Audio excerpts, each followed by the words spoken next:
LJPN is sponsored by HoFacts. Before she hoe, and you gotta know, tell her to show me the HoFacts. On your mark, get set, let's go. I can't do it. We'll do it live. Do it live! I'll write it and we'll do it live! Mister, will you please wake up? Montana looking, throwing in the end zone. Caught it! Right. Palmero over the head of Jenks. Uribe charges, throws, out! And the White Sox have won the World Series. And that'll do it. It's over. The Golden State Warriors return to a familiar place. They're on top of the NBA world. We're down to 2, now to 1. Here's Jordan. Yes! It's all over. The Chicago Bulls. This is Snowman in the Morning. Hey, this promises to be fun. Oh, yeah!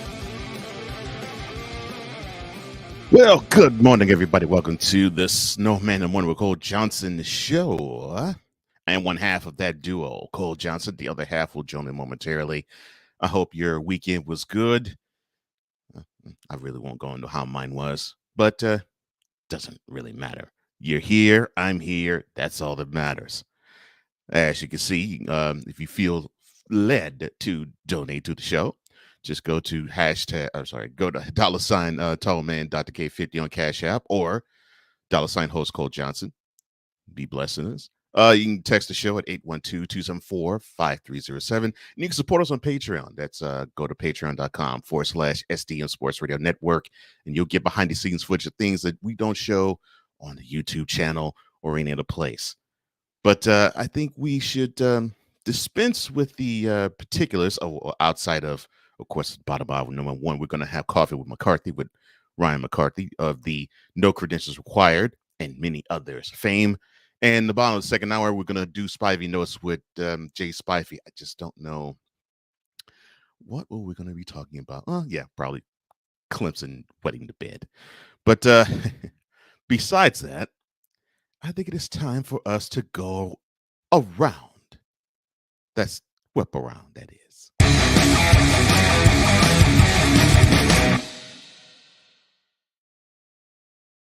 Let me start with the debacle in Houston.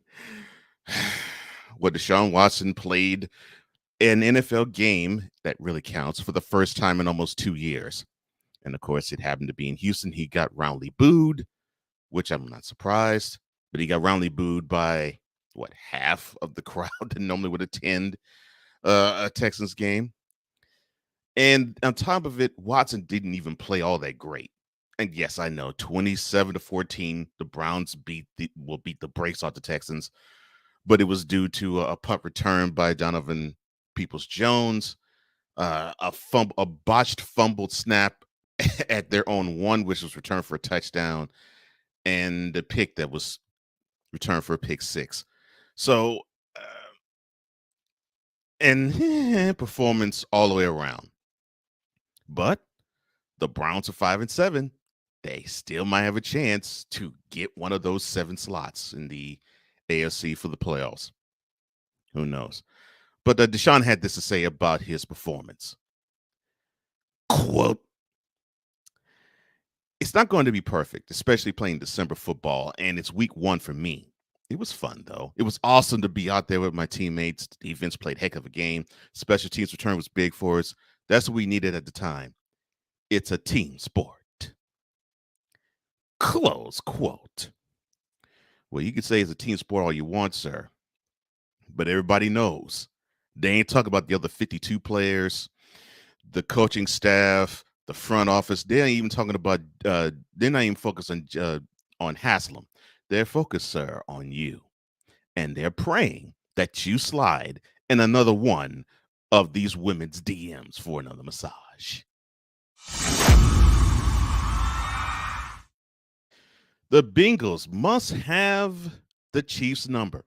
I say that because for the 3rd time in the calendar year, the Bengals beat the Chiefs. It sounds strange to say that, but yeah. Yesterday they played in Cincinnati, and It was a physical matchup, which I actually liked. This was one of those games I really did like. Both teams wanted to establish the run and did well. Of course, both teams wanted to take their shots downfield. They did. But the Bengals were a little more successful because they only allowed Mahomes to matriculate the ball down the field. Shout out to you, late Hank Stram. They wanted him to get yards in chunks, not get it all in one bundle. Even though Mahomes has been better at that, to strictly have him hold him to that is something to behold. Now, the Bengals head coach, Zach Taylor, who now has his team at 8-4, he had this to say about his team's performance. Wrong one. Quote, our guys just made plays. We just told our guys to cut it loose. There's no fear of failure in this building. We want to be aggressive and go make plays. This is the type of game where you want to do that. Our guys are so poised and so confident. Close quote. Now the Chiefs dropped to 9-3, and I'll talk about that next. So, Kenny Pickett. What to think of him? Well, Pittsburgh Yinzers, that's what they call themselves in Pittsburgh, love him. Of course, they loved him ever since he was a University of Pittsburgh quarterback.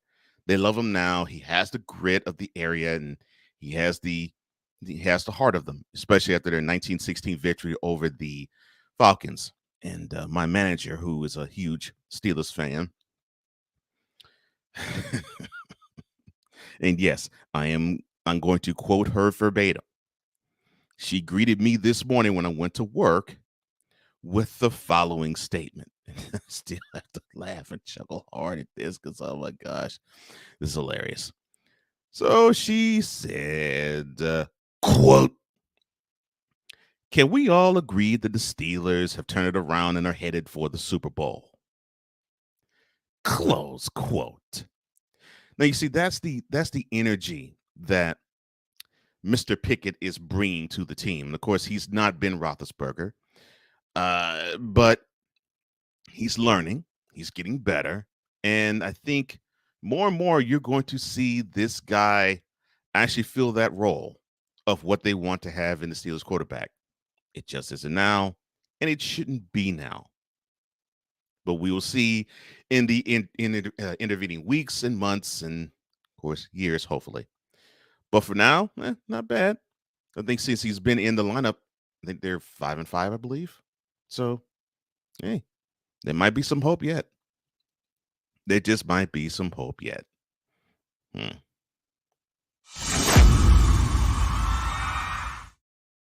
The AFC picture, as I was mentioning earlier, the Chiefs were up in the number 1 seed slot going into yesterday's game, but their loss coupled with the Bills' win now puts the Bills at the number 1. Oh, coupled with the Dolphins' loss too to the 49ers, and we'll talk about that game a little later. It puts the Bills ahead of all. They are the number 1 seed. Yes, they also have 9-3 record along with the Chiefs, but the Bills hold the tiebreaker due to their game in October in Arrowhead, where they beat the Chiefs 24-20. Now, the Bills, they have their next set of games. They host the Jets. I know that makes one of our guests later on in this hour happy. They host the Jets. They host the Dolphins. They travel to Chicago. They travel to Cincy. And they close it out by hosting the Patriots.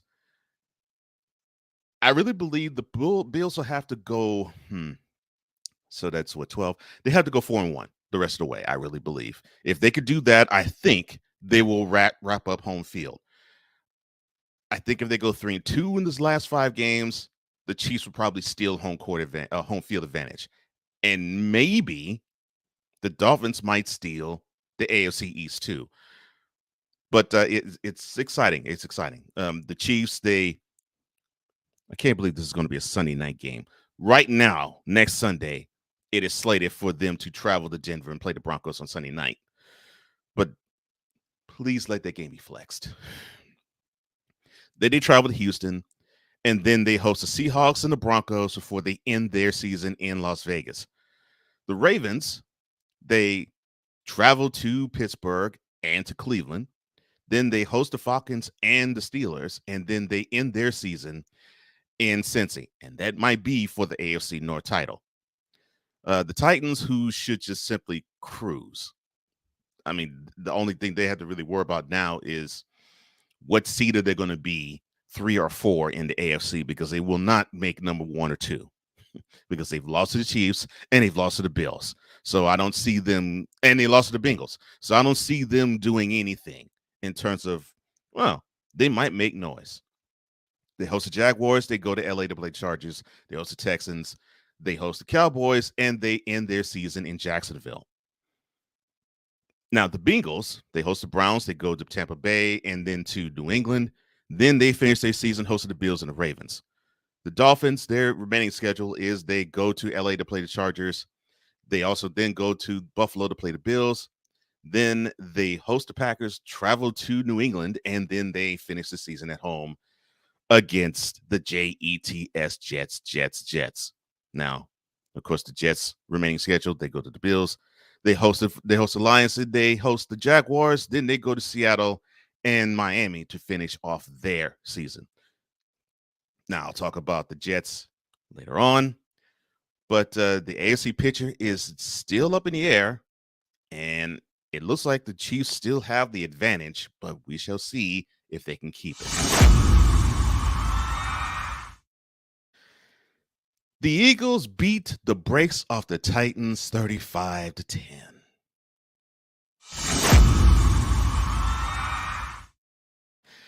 The Ravens, they played wonderful. They won their game. They're 8-4, and Lamar Jackson has hurt his cause literally and figuratively by being hurt and injuring his knee. Not happy, not even celebrating, but I'm making this a point. When you actually are a guy who relies on his athleticism, things like this will happen. Second straight year, they say it's not season ending. Hopefully it won't be, but you never know about these things because knees are very tricky, especially on the quarterback.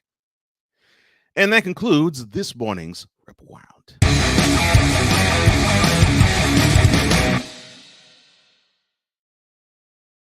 To the Fanatic Feedback Zone we go. Rod West of the Rod Uncensored podcast. He says, "Good morning, fellas. How about them Lakers of Coach Prime about to dominate the Pac-12?" Well, we don't know if they're gonna dominate the Pac-12 yet.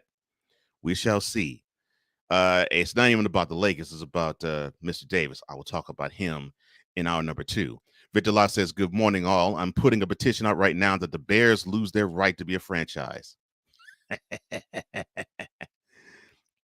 In the next segment, I will make my petition of another team that should lose theirs. I hope you're doing well, Vic. He says they need to return to Pee Wee football and learn how to play the game. Ain't that the truth? A Pizzle, he says, "Good morning. How you doing, sir? How you doing? Ohio River history. Love that title, my man. I hope everything is fine with you. Welcome to the fam." He says, "What's up, Pizzle?" Vic says, "Whoopee." He says, "No offensive score." It says Ohio River history. True. Underrated Darkness, how you doing, my man? I hope everything is good with you. And yeah, we definitely gonna have to chop it up at some point in time. Vidala says, "Good morning, Underrated Darkness." He also says, "Were the Bengals bumping WKRP?" They probably were, knowing them.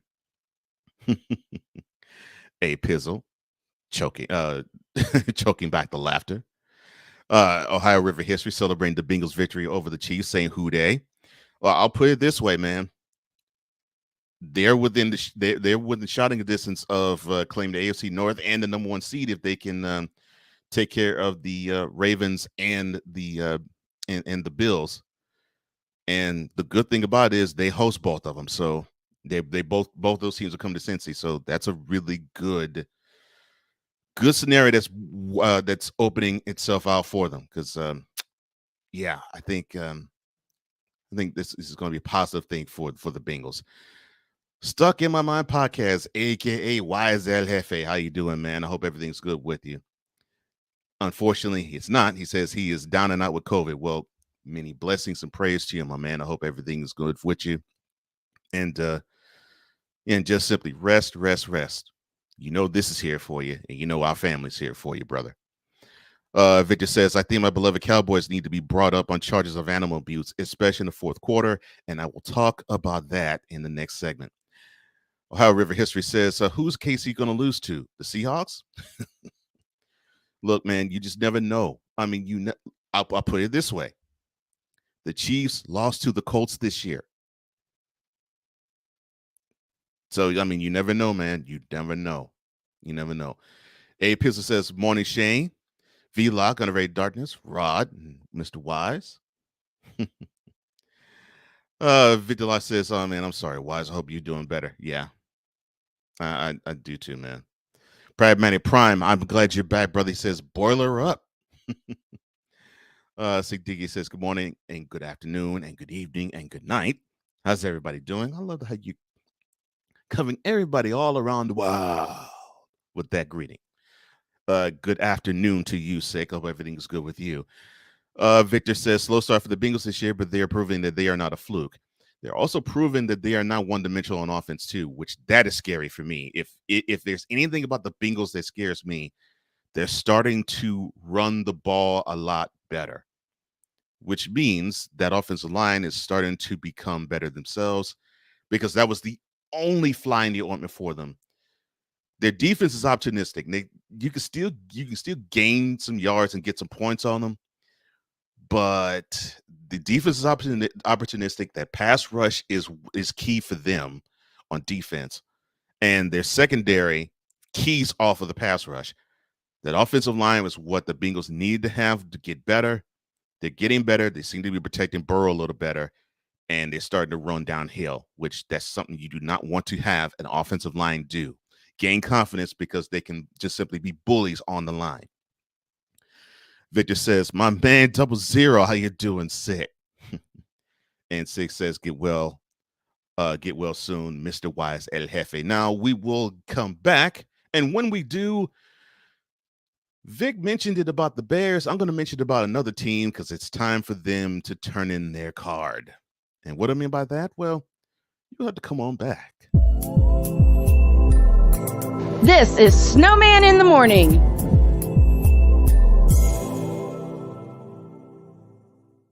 SeatGeek is the ticketing app for fans like Boomstick Lady.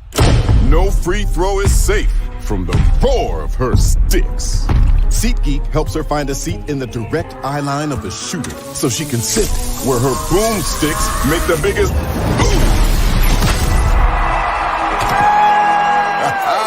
Everybody okay? SeatGeek handles the tickets to sports, concerts, and more, so fans can fan.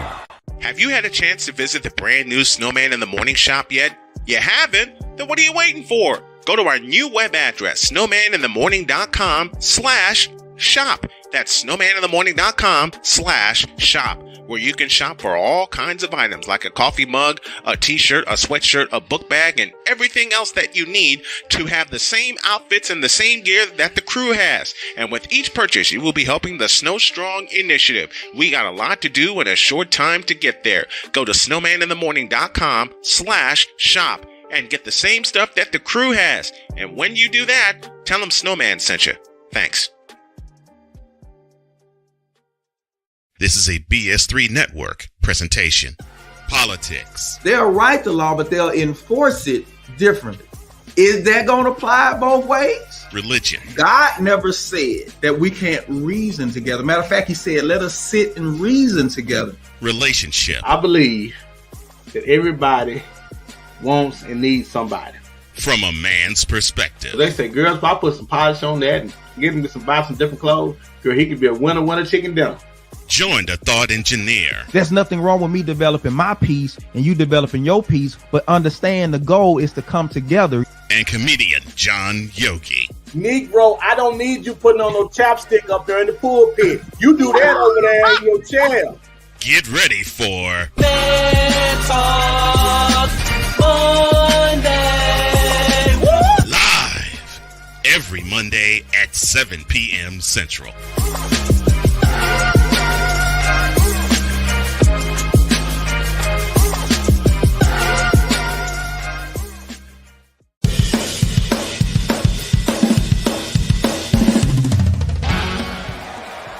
course, Steph Curry. Tim Anderson. Yordan Alvarez. And it's caught. Debo Samuel with the catch. Michael Jordan can sense The Fro just got the king. BS3 Network. The hottest of hot takes. The coldest of cold, hard facts. This is Snowman in the Morning with Cole Johnson. Weekdays at 8 a.m. Eastern. Check your local listings for your viewing and listening pleasure. 'Cause we take this job so serious. What in the all types of blue hell? Yes, it's Snowman in the Morning with Cole Johnson. Riding along this morning, hope everything is good with you. Cole Johnson here. Welcome back to Snowman in the Morning with Cole Johnson. The other should join me momentarily. I don't know where he is, but hopefully he is well wherever he is. But I'm not going to be alone. It looks like I'm going to be joined by somebody, and that somebody is who I call the hottest content creator that I know of. The one, the only, Mr. Playmaker. What's good? What's up, man? Oh man, there's a lot to get into on me. So much that went down across the sports world. It's a lot. Yeah, it is a lot. It's a lot. Well, let me get one of these lots off of me, and I'll mention it now. So, we had a wonderful football game last night for 3 quarters. And then the fourth quarter happened. 33-0. In a game that was 21-19 going to the fourth quarter, the final score of last night's game was the Cowboys 54, the Colts 19. And as Playmaker alluded to, the Cowboys scored 33 unanswered points to end the game. Now, I said this at one point in time. Actually, I think I said this about 3 months ago. I'll reiterate it now because I think it's time for the Colts to get one of these. And I'm going to make this really short, simple, and sweet. Indianapolis Colts, it's time for you to turn in your franchise card. Your team, absolutely, positively, without a shadow of a doubt, sucks. And I don't mean just on the football field. I mean the coaching staff, the front office, and Jim Irsay, who is either busy trying to buy guitars or getting behind the wheel drunk. The Colts have no business being an NFL franchise because you cannot be an NFL team and play that type of fourth quarter that they played last night. That was embarrassing. And I can't put it just on the players. Turnover after miscue after turnover after miscue. And it just looked embarrassing. And if it wasn't turning the ball over, it was throwing picks. If it wasn't throwing picks or fumbling, it was missing tackles. And if it wasn't that, it was just all around lack of effort. It was as if you waved the red flag when the fourth quarter started. Jeff Saturday, how's things going now? That hire is proof. It's proof positive. That team doesn't know what they're doing. They don't know where they want to go. It is rudderless. And look, I applaud any person to get their opportunity, but Mr. Saturday is learning really fast that it takes a lot to be an NFL head coach. And it takes more than just, well, I played the sport at the highest level in order to do it.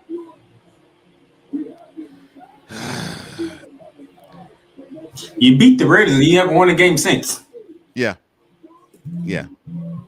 exactly. So, yeah, Colts, you tied with the Texans. You got swept by the Titans, and the Titans aren't really all that great of shakes. You have lost games that you should have won to the Eagles and to the Commanders for 2. And the only thing you have to hang your head on is you beat the Colts in Indy. You beat the Colts at home. I mean, you beat the Chiefs at home. Oh, and Saturday wasn't the head coach then. He was an analyst at ESPN. Analyst at ESPN. Mm-hmm. Yeah, I think I remember there was another person. Yeah, but the thing was, he was a coach before he was an analyst at ESPN. He went back to the sidelines, and they decided to show that he was a racist. But that's not here nor there. That's for a topic for another time. The Indianapolis Colts, a team that was in Baltimore, a team that had a lot of pride, a team that was considered a contender this year coming into the season. Now you can count on a set of fingers on one hand as to how many teams are worse than they are. You're bad. You need to turn in your franchise tag because you do not have the effort. You don't possess it, and it's sad. It's sad. In fact, I think you all understand how horrible and how putrid you are. You let a team where you was only down by 2 points score 33 extra on you, and you showed no fight whatsoever. That's not the mark of a football team. That's a mark. How can I put this? Of a romper room. Get it right. No, Victor, what you mean you can't take pleasure in this? It was a football game. Get it right. Find your footing, and then we will see if by 2023 you come back and actually resemble a football team. By the way, the Cowboys on a 3-game winning streak. All right, I am now joined by my partner Brian Snow, joining on this because it's a reality check on the Colts.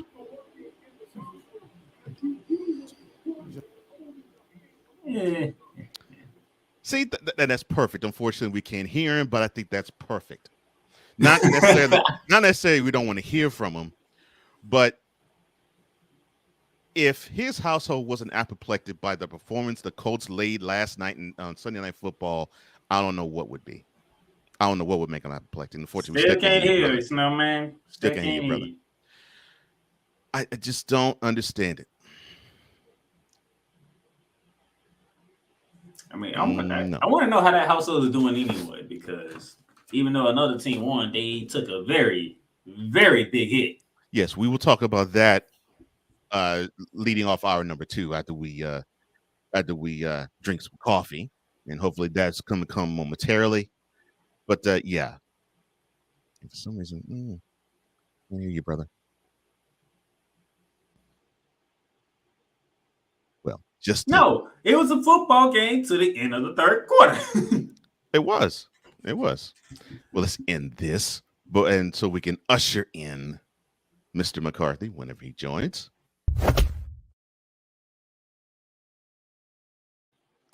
And we will definitely get the technical difficulty straight.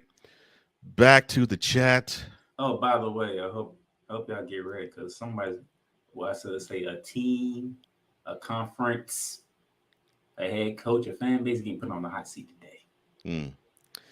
All right, looking forward to it. After 6 said that he was watching the World Cup without needing to. Vic says Bears coming to the third quarter with the lead. Second pack of possession, the Bears give up a huge PI penalty, pass interference. Then they come back with a defensive holding penalty, giving the Packers a chance to score. Vic, do you know what that says to me? Do you know exactly what that says to me? Aaron Rodgers still owns the Chicago Bears. Here's what sucks about the Bears. They actually have performed better this year, and we still can say the the Packers own the Bears. That is sad. Sad. But I think we might have to spike the coffee, I think, this morning. It's time to drink up.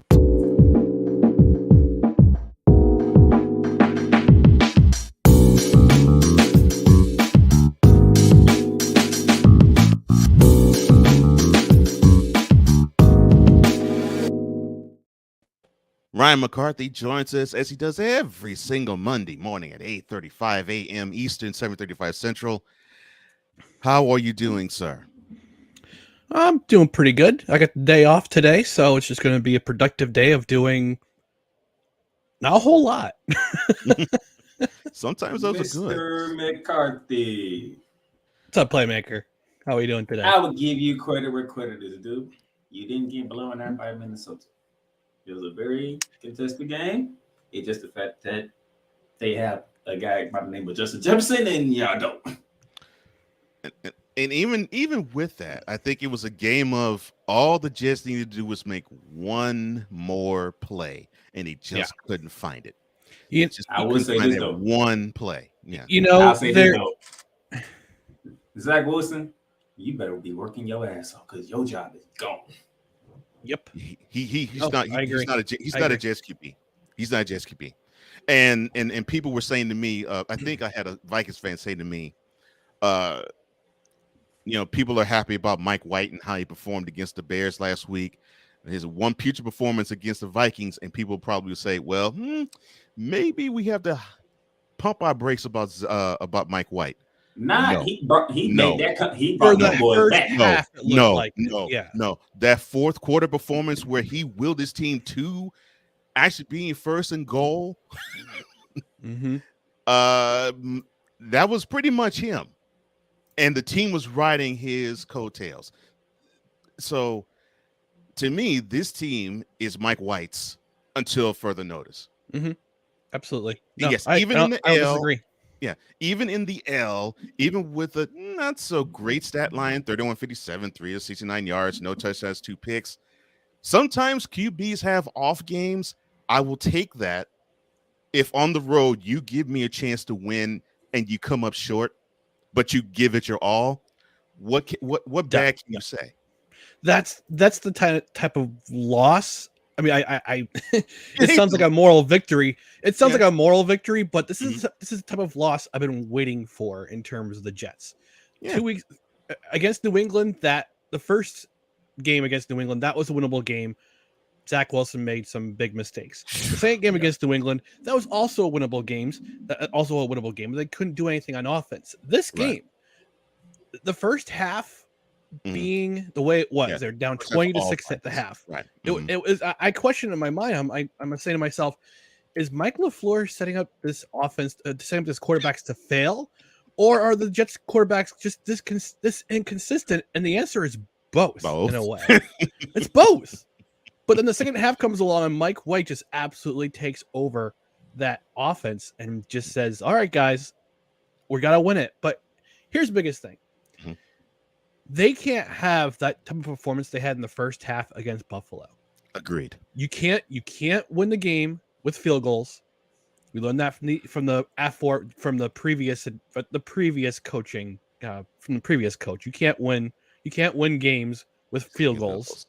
You can't win games with dumb penalties. That George Fant penalty was a killer. Was an absolute killer.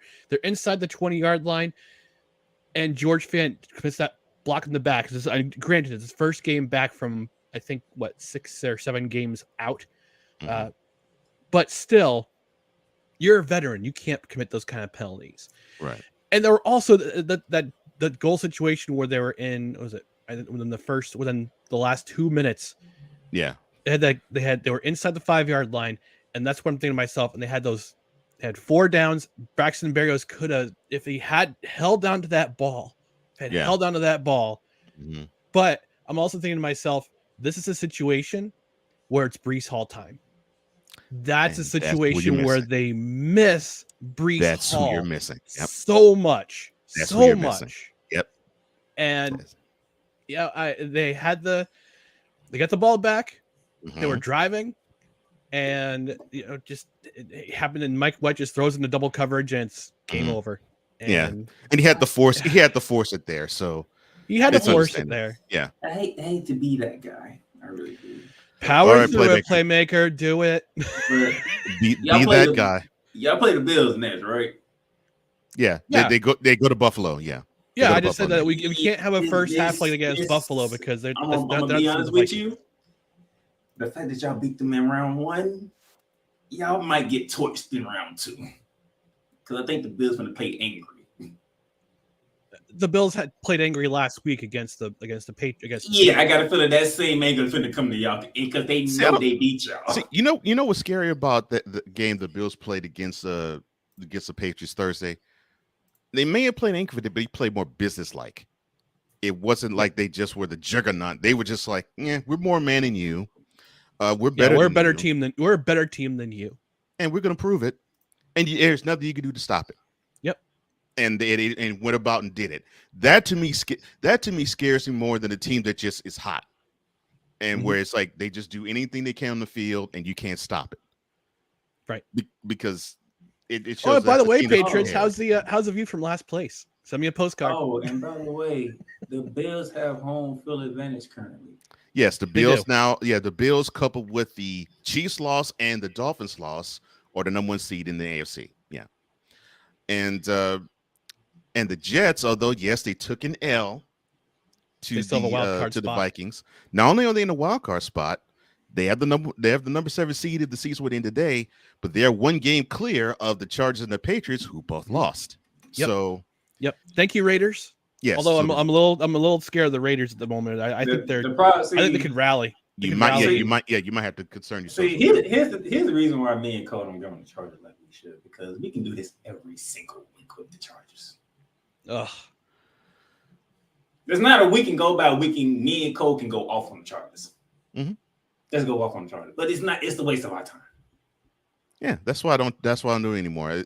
That's why I just basically rub it by saying Brandon Staley coaches the team. Oh, so that's why they're 6-6. I mean, that's the way I look at it. Because there's no excuse. That team is too talented to be that mediocre. Yes, that is absolutely correct. And they went all in on Khalil Mack. They gave the Bears a 6th round pick for Khalil Mack. Stolen. Yeah. Stole him from the Bears. They stole Mack from the Bears. And they're 6-6. Yeah. How are you with this talented of a team when you're 6-6? Mm-hmm. And people picked them to win AFC West. I'm like, no. No. I had them in at least a wild card spot. Hi, buddy. I picked them to win the West. And I'm not shaming people who picked them for to win the West. I totally understood why. No. Because Justin Herbert is that dude. But yeah. I said it. I said it last year. I said it early this year. I was like, you have a head coach that puts his team in bad positions far too often. And he costs his team games. Yeah, I think I said it. I think I said in the comment section. I said he's the Aaron Boone of the NFL. He relies way too much on analytics. Has no coaching touch. No. By the way, how does the Chargers get another Sunday night game?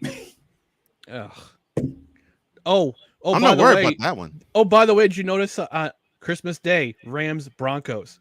I'm worried about that one. That's a giant. That's coal in your stocking right there. Sorry, Playmaker. I don't mean to insult your Rams, but how you insult my Rams? Aaron Donald's injured. Matthew Stafford's done for the season. Pack it in, buddy. For the season. Just pack it in. An ankle sprain. I mean, we're gonna go into that game and have about 13 straight different opposite lines starting. I mean, yeah, I've been saying this since the season started. And y'all watch it. Yeah. It's the Broncos that's the damn problem. And speaking of the Broncos, unless they're going to flex this game, the next Sunday Night Football game is the Chiefs going to Mile High. Oh. Week 14. Going week 15. Let's see. I'm going to throw up a coffee I just drank. Oh. Well, San Fran and Seattle is the Thursday night game, so they ain't flexing that one. No, and nobody could, and nobody NBC couldn't pry the Jets. They couldn't pry Jets Bills away from CBS. Bills Dolphins. The Dolphins might be on back-to-back Sunday night games. I'm just letting you know. Well, and they could have the Sunday night game, the last game of the season. Jets, if it comes down to Jets Dolphins, it could. One of those playoff spots being open. That could be a Sunday night game. There's no time slot for Bills Dolphins, Ravens Browns, Colts Vikings, Falcons Saints, and Giants Commanders round 2, which somehow they ended in the top. Can you guys hear me this time? Yes. Ryan Snow Audible. Okay. Joins us this morning. I'm going to cuss. I'm not even going to try to do my punishment, and I'm going to show you why. I spent most of Saturday blowing up my office so I can use this bad boy. Mm-hmm. I had everything wired correctly. And then this morning happened. So this thing is going in the garbage. Mixing board be gone. The mixing board from hell.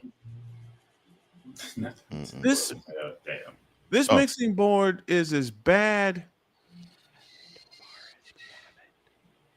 We haven't hit that yet. We will. But I want to talk about that too. This mixing board is as bad as the 1-2 sucker punch midway through the third quarter. And the only play I saw last night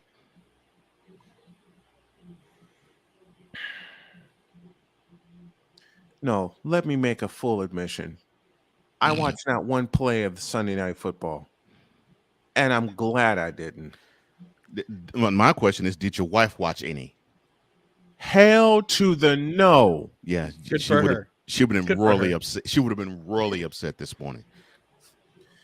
She probably is upset this morning. She would have been royally upset a lot sooner. I mean, 33 nothing in the fourth quarter. Good gracious. You know, I woke up, I saw the final score, and I fell back to sleep. I fell back to sleep. And I'm kind of glad. I'm glad I didn't watch that abomination. Now I didn't go into I have hearing. a question for you, Snowman. No, you don't. Yeah, I do. Now I didn't. My brain hurts. My chest hurts. Everything hurts. What's your question? Outside of the wife, how are you holding up? If I will say this. If I had an open park at Chase Field in Phoenix, Arizona, and about 2,000 baseballs plus a couple of bats, I'd be fine. Okay. If I had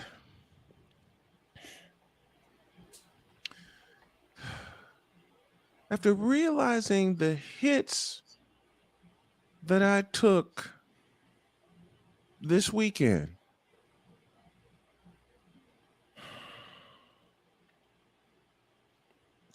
let me put it this way, Playmaker. I almost didn't make it at all this morning. At all. Because I've repeated a critical mistake at 4 a.m. this morning and I laid down. Oh, you pulled it all-nighter. Again. Well, actually, we went to bed. Here's a funny story. Went to bed at 8 o'clock. Because there's no way in hell we were watching Sunday Night Football. Nope. Give me my soundboard. We made the very conscious of sound mind and sound body decision not to watch Sunday Night Football. Because if we did, we would constantly be asking, what in the all types of blue hell was that? Not just hell, blue hell. Blue hell, red hell, Blue gray hell, red hell, What yellow in the hell. blue hell is wrong with you? And you would have heard your wife And say what- on a plenty of occasion. Bitch, are you for real? Oh, she was saying that even before. She was saying that even before, because when I told her that the Cowboys were hosting the Colts on Sunday Night Football, she looked me in the eye and said, we're going to bed early. I'm like, baby, you ain't got to tell me twice. Damn, she wasn't even interested in her home team on a primetime game. Oh, good morning to you, Good Mr. morning, Ben. And Good morning, Mr. Sutter. Third. I know you were happy, as he says the Cowboys post game was close until the fourth quarter. Until 2 minutes remained in the third period. And 3 in a row from the Cowboys. where there was a smile on Cowboys Nation's faces, because as I was perusing social media, I was seeing many a Cowboys fan scrolling. Do that. Doom scrolling again, Cole.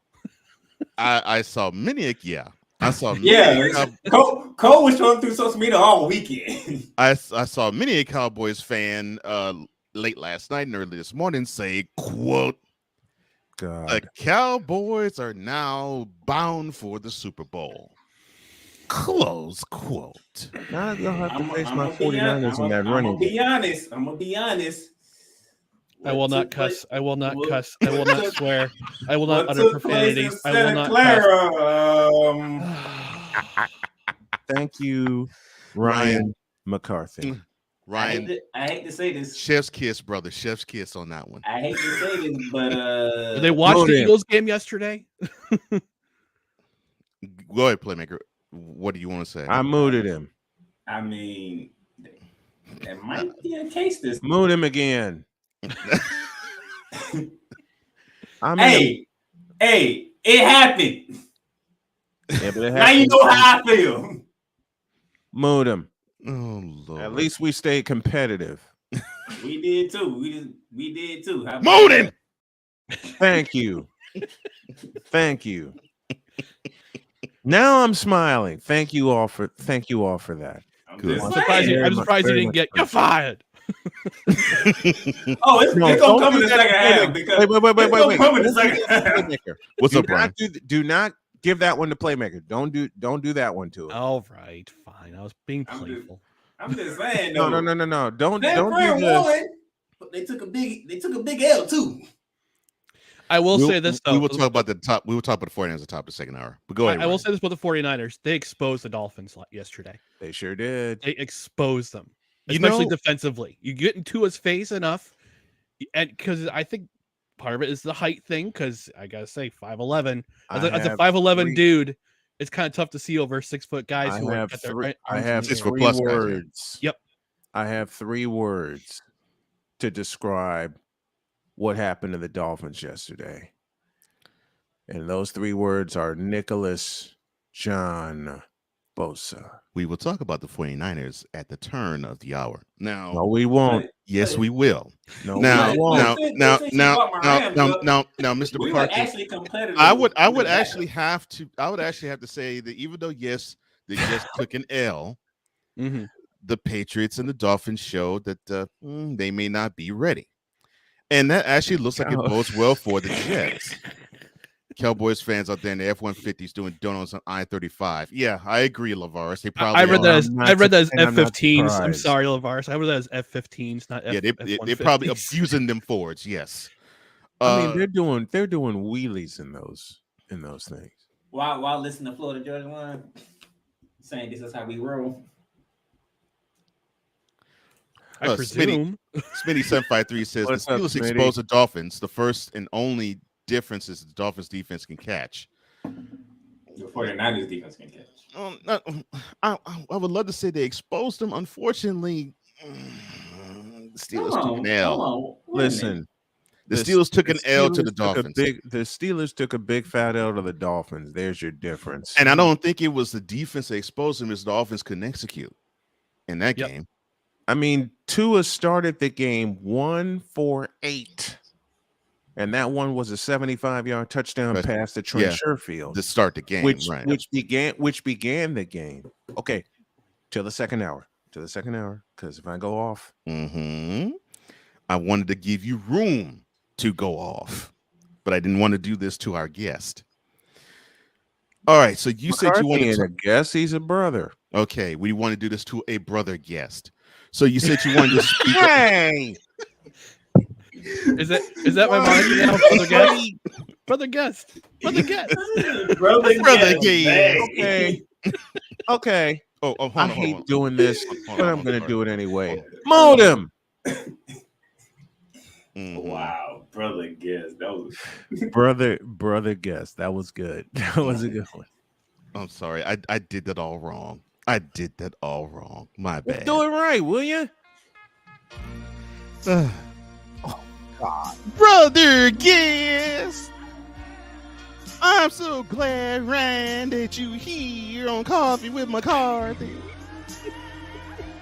I love you. Oh, Lord, you beat me to it. Go, brother.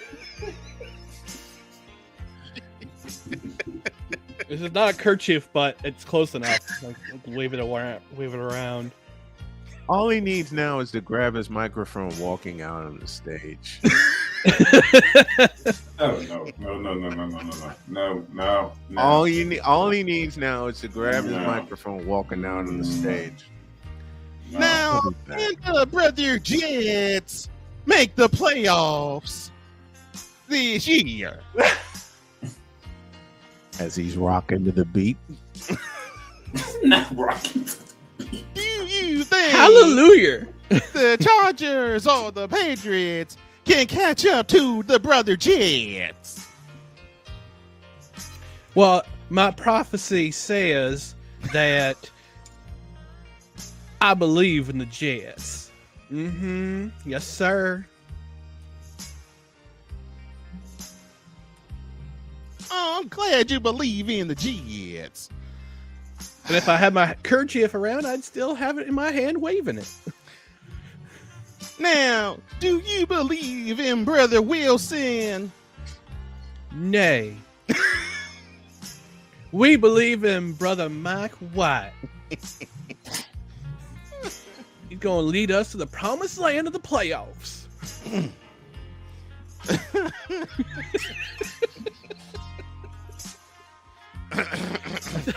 Is it safe to say we're off the rails? I would like to think so. I'm gonna play it in a minute. But I like to think so because I'm just here. So, what are the chances of the Jets going to Buffalo and coming out with a win? Well, I asked my local prophet, and he says that the chances right now are about 50%. 50%? 50? I'm sorry, 50%. 50%. Oh, 50. Oh, he said it was 50%. He said it was 50%. Yes, sir. I do believe. Oh.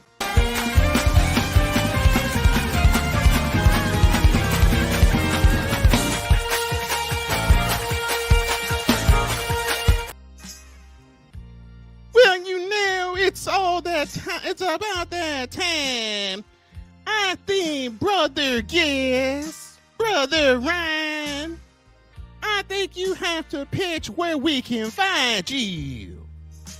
Well, sir. Well, congregation, Sister Hazel, Brother, Pastor Bishop, Reverend, all them titles, all them fantasy titles. You can find No Credentials Required tomorrow night on the YouTubes at 7 p.m. on our YouTube channel. Make sure your internet connection is all settled, and you can find the podcast. Did I just hear the City Fifth go at it again? Yes, sir. City Fifth with their brother guest. Oh, he said the City Fifth.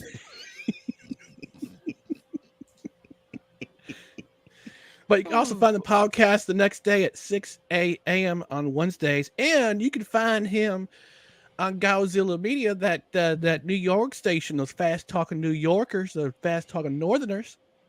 He's talking about the New Jersey what do you call it? ice hockey team from the state of New Jersey called the Devils. The Devils made me do it. It's called Have Another Donut. He hasn't done that lately, but he's gonna try to do an episode today because there's a lot to talk about for this New Jersey Devils team that needs a saving, but not so much lately because they've been on something called a wagon train of some sort. So you can find him there too, but No Credentials Required is where you can mainly find him. I reckon you could probably hear him tomorrow night at 7 p.m. on the YouTubes. And go check him out. He's got good stuff. Mm-hmm. Why does an S on the end of YouTube? Why not? Why not? Why not on YouTube? Why not have it? This is a hillbilly church, ain't it? The Devil. The Devil. Get behind me, Satan. Well, I reckon the Metropolitan Division is behind them Devils right now. Well, and yes, you are correct. We are.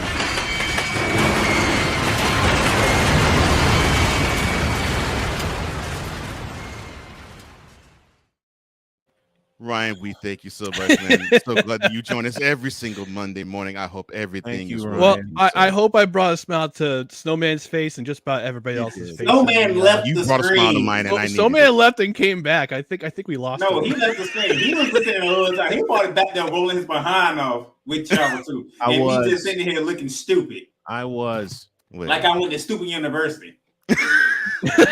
Well, I want you to know, Ryan. That was the Colts last night. Stupid Yes. University. Thank you, Ryan. They graduated Summa cum stupid, not right. Magna cum stupid.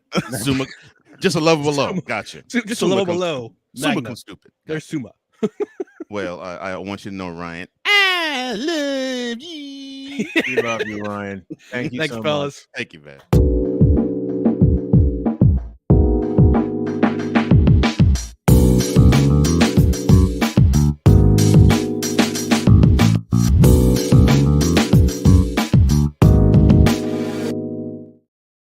Our number two. Oh, I'm sorry, my bad. Will you cut that out? Please. Our number 2 starts right about now. On your mark, get set. Let's go. Cause we take this job so serious. All of it between two people and 4 nostrils. All of it was gone. LeBron James is pure, unadulterated trash as a basketball player and has been for 20 years. We don't want to see that. Wait a minute. We don't want to see bro. Number 420. Wise El Jefe. Number 420. I had to do it. Oh man, I thought I missed it. What in the all types of blue hell? Yes, it's Snowman in the Morning with Cole Johnson. Hour number 2 of Snowman in the Morning with Cole Johnson is right back at you with Brian Snow. I am Cole Johnson. We are joined by the playmaker, the hardest working content creator that we know. And I wanted to lay out this portion of the show because there's a game that we got to talk about. The 49ers hosting the Dolphins. They came out with a 30-17 victory over the Dolphins, but it was a costly victory. Quite costly. Unfortunately, Jimmy Garoppolo, the quarterback of the 49ers, he broke his foot.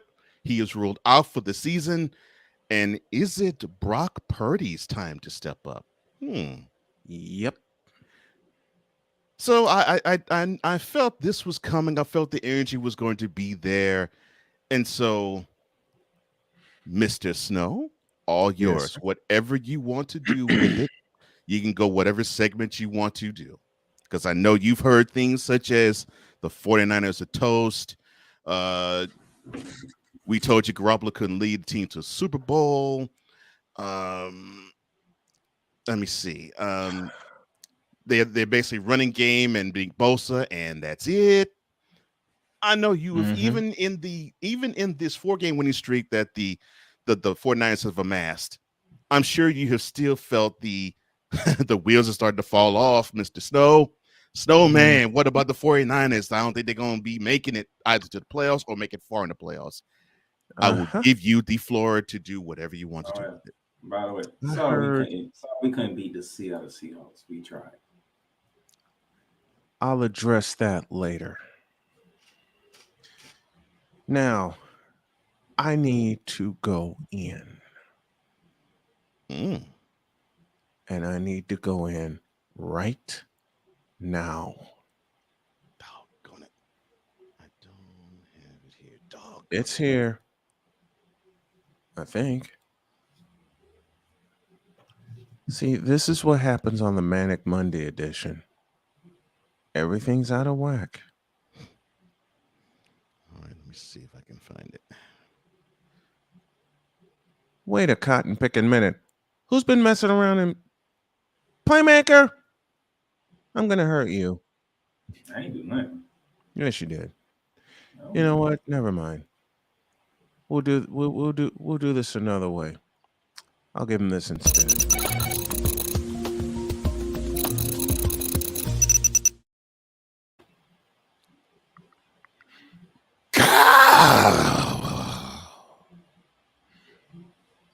Mr. Irrelevant became relevant, and that should frighten the daylights out of the NFC still. Yes, we lost our unquestioned leader in Jimmy Garoppolo to a broken foot. Yes, we lost our unquestioned leader, Jimmy Garoppolo, to a season-ending injury and possibly a 49ers career-ending injury. All of that is true. But two things are true as well. 33 points and 3 sacks from Nick Bosa. Let me take y'all back in time. Does the name Jeff Hostetler mean anything to you? Y'all remember what Jeff Hostetler did? Oh yeah, he took the graduate of West Virginia in the time of a season-ending injury to one Phil Simms. Of course, the year I'm speaking of is 1990. He took the New York Football Giants to a Super Bowl ... win. Am I still confident in my 49ers? Oh, yeah. More than ever now, after what I saw from Brock Purdy, the man out of Mr. Irrelevant out of Iowa State. And I trust Kyle Shanahan and John Lynch to get the quarterback room situated. Now that we lost our 2 top quarterbacks. But in the thorough of, God help me, perusing social media. Oh no! So you got on him about it, but you did it too. I knew it. Yeah, as soon as the game was over, I saw everything, including, well, it was a good season while it lasted, Snowman. All the other comments that man they call Cole Sports appeared on my timeline, but that one right there. It was a good season while it lasted. Well, to the ass who said that the season is still going on, to the ass who said that we're in first place in the NFC West, to the ass who said that, who turned out to be a Cleveland Clowns fan, where is your team in the competitive standings? Oh yeah, buried. Well, they are 5-7. I mean, they did buried. They look horrible in the victory over the Texans. And to answer one of the comments that Cole effectively read this morning, all we are is a running game and a defense. Well, apparently all we are is a running game and a defense, huh? Well, you can expect 3 words. That defense wins championships. Well, that running game and that defense sure was a damn problem for how many years? Well, defense wins championships and the running game travels. Just as that guy up in Green Bay. Okay. Running game travels. Yeah, that's true. Just ask Aaron Rodgers and the Green Bay Packers. Running game travels. It's traveled all year this year. And we're minus Elijah Mitchell, our leading ground gainer from last year. Yeah, I give it to Shanahan, man. He just like his father, he keeps finding these running backs. Gems. He keeps finding these running backs. Mm-hmm.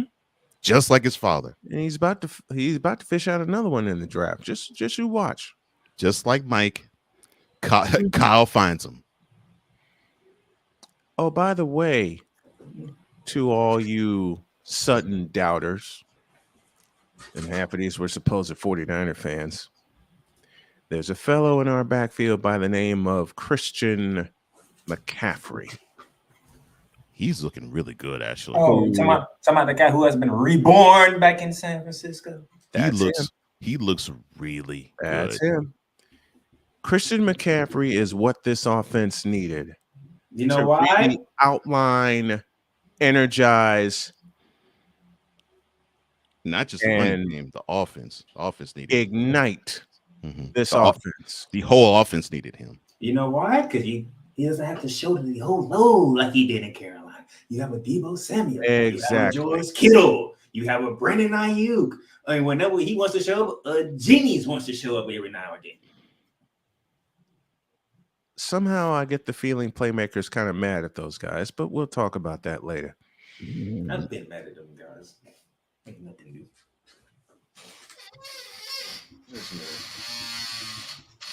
Okay. Now, in case all you doubters that were not faithful to the Bay at the beginning of the season aren't counting, that's 5 in a row. That's 8-4. That's tops in the NFC West with essentially a 2-game lead over Seattle. And a week from Thursday, we will seal up the West Division and become the second team to clinch a division. The first being, God help me, the Minnesota Vikings.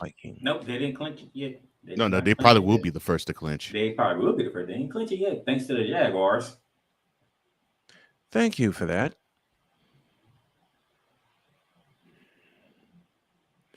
So all we are is a defense and a running game? Good. We'll run the ball down your throat.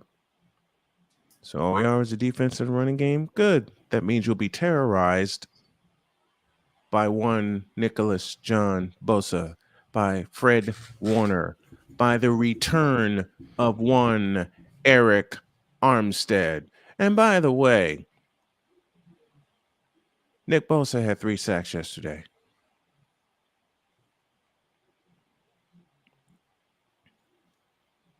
I even heard from Bengals fans yesterday saying our offensive line is getting better, which it is. Well, they getting hot. They getting hot. I'm glad the Bengals beat the Chiefs, and I was the only one that took the Bengals to beat the Chiefs. But no, you was not, sir. Ha! God, modem. You way too late on that one. Modem. No, that was too late, but the action happened anyway. Back to the matter at hand. Everybody wants to trash the 49ers now, saying, oh, that's it. They won't go far in the playoffs if they make the playoffs. Yes, I even heard that. Okay. You were wrong before. You shall be wrong again. Depends on the matchup. Depends on the matchup. Shut it. Even though you are right, it does depend on the matchup. Even though you are correct, it does depend on the matchup. We don't care. We'll take everybody on. I called San Francisco and Philadelphia in the NFC Championship game. I'm doubling down and I'm sticking with that prediction because right now, the way everyone wants to doom us, we're playing with nothing but house money. I said it last year, and I'm going to say it again. If this were based on the court of public opinion, but it's not, it's based on what you do on the football field. Based on the court of public opinion, we're doomed. Based on the court of public opinion, we're playing with nothing but house money. Fine. We'll rack up all the house money and all the receipts. Hold on, what does doom mean anyway? Because I'm looking at a team that's leading my division, who has whooped on my team for like 4 straight years. Well, Playmaker, you know how social media operates. And I'll leave it there. People are dooming the 49ers saying, well, that's that. I'm saying, yeah, that's that. Because when we clinch the division next Thursday night, up in Seattle, y'all will have nothing to say. And that's just one step toward Phoenix, Arizona. That's Snowman's take. What is yours?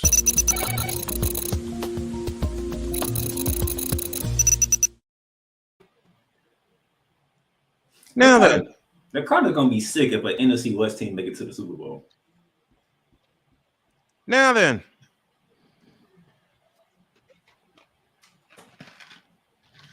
Anybody remember these? Why? Mike and Ike's. Okay. Why do you have those? Because I've been eating them all morning. That is not healthy. That is not a good practice. It works for now. At least at least I have these and not coffee. Because if I had coffee, I wouldn't be in this chair. I would say a team that's in trouble is Seattle. Yeah, how do you let a backup quarterback, a mixed shift offensive line, no Aaron Donald, make y'all work as hard as y'all did to win that game? Because it's LeVar says OG candy. I agree. OG, you better believe it. Yeah. So yeah, why did Seahawks have to work so hard to win in against an inferior team in SoFi? By the way, we had a running game, which is like, oh wow, we can run the ball. Oh, it's Seattle, great. Seattle, you ducks. Gino, you wrote your hitters back yet? No, he about to, because if Kyle Shanahan get a hold of that tape from last week, oh yeah, it'll be a Thursday night division crowning. They're not going to like what's going on. We see them a week. We see them a week and a half from Thursday. Yeah, because we have Thursday night with the Las Vegas Raiders. Must say, not this coming Thursday, next Thursday. Yeah. Next Thursday. Next Thursday. But my team fought. Will surprising to me. Yeah, I would be encouraged. The 107 yards on the ground. Yeah, that's pretty good. I'd be encouraged. I wouldn't be. No. I'd be encouraged by that. I'd be discouraged by the lack of effort on the defensive end. No, Jalen Ramsey. Bobby Wagner played his butt off. Did you do your part yet, playmaker? Nope. Then I will do it. Then I will do this right now, folks. Do us a favor, give us a sub via patreon.com/SDM Sports Network, and if you can and feel so kind, hit either Cole or myself via the Cash Apps. You see them at the top of your screen. $ Tallman Dr. K50 for yours truly and the Snow Strong Initiative, and for the Cole Sports Initiative, $ host Cole Johnson. And thank you for every donation that you give. Because we're trying to do. No, we are doing this for a living. We're just taking an unconventional path to do this for a living, because all these big time schmoes, and here's my soapbox, all these big time schmoes are backed by companies that don't allow them to speak the truth. Matter of fact, give me that brother love music. I'm about to preach. Give me that brother love music. No, not again. Shut up. See, these schmoes that are backed up by all these big time networks won't allow them to speak the truth. And I'm looking right at you, Stephen A. Smith, because you should be the spearhead for wanting to be independent, but you're too chicken to do so. Now, I will make an honest admission. I like what Colin Cowherd is doing in establishing the volume and having different people on the volume. My only question I've yet to answer is if Fox Sports is funding that. I hope not. Cut the music. I just need to get that out the way. I like that. Brother love with a little Rashford rude-ish. I like that. Mm-hmm. Because after seeing, I am tired, flat out tired of us being doubted I'm tired. I'm flat out tired. Speaking of Stephen A. Smith, Mm-hmm. Before you go there, to all the folks that doubt us, here's a little bit of this for you. This edition of the LJPN is brought to you by Grimy Chapstick. No more chip chip and chap chap. Yes, I'll cut the chatter. Or you'll get this. Moot him! Or this. Moot him! Or this. You fired! Now, while I'm thinking about it,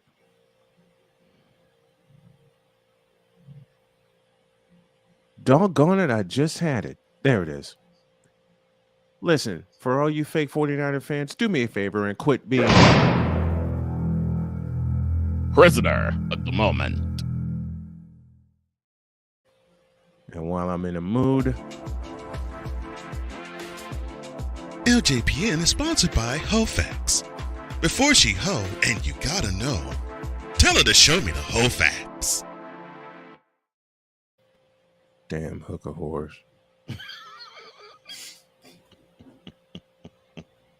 Matter of fact, while I'm thinking about it, not the LL Cool J chapstick. Yes, Lavaris, we went there.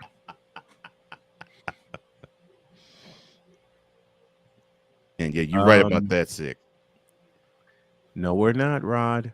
Oh, your Patriots are. We're not. How do you? I don't remember asking you a thing. How do you say that and your team got destroyed on Thursday Night Football?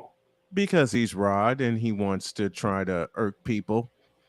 Won't you irk? Well, go up to Foxborough and irk Bill Belichick and tell him to get back the way he used to be doing. Because right now they ain't doing crap. Oh, we know that. Oh, by the way, Rod, your Patriots are done. Tom Brady is trash. And the best receiver to ever play the game wore 80, not 11. Now kiss my ass.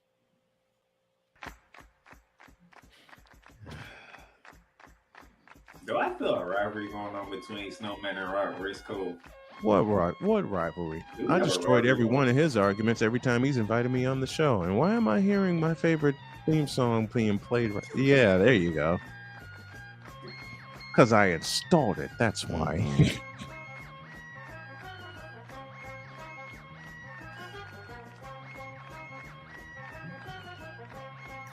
I thought Rob was done after Bass destroyed him last Friday. No, he's like, I can't say that villain's name. He's like a bad penny. He keeps turning up.